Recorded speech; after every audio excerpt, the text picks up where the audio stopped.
Reportage. Nous sommes à Madagascar, un pays où les coupures d'électricité, la famine, l'insécurité, la corruption sont le quotidien de la population.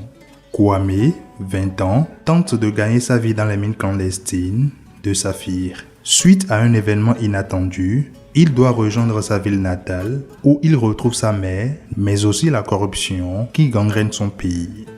Ballotté par des sentiments contraires, il va donc choisir entre argent facile et fraternité, individualisme et éveil à une conscience politique. Tout d'abord, je m'adressais aux gens de Madagascar, mais en large éventail par rapport à la jeunesse africaine aujourd'hui. Peu importe ton niveau de vie, que tu sois un conducteur de cyclopousse, que tu sois quelqu'un qui porte des choses lourdes et tout ça, qui ont une difficulté de vie, tu peux apporter quelque chose à ton pays et c'est à toi de prendre ton destin en main.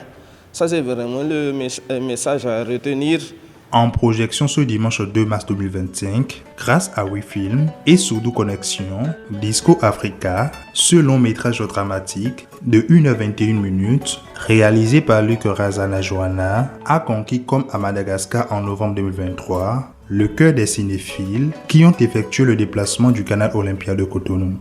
Alors c'est d'abord un très beau film. J'ai aimé la cinématographie.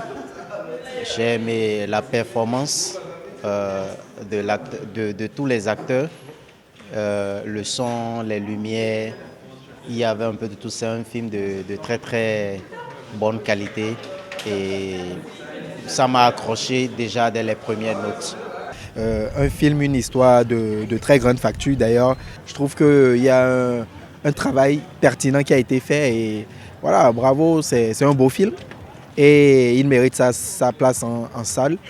Oui, certes, l'histoire, c'est comme c'est une histoire, mais ça parle de la réalité, avec la coupure de courant, le prix de la vie qui est assez cher.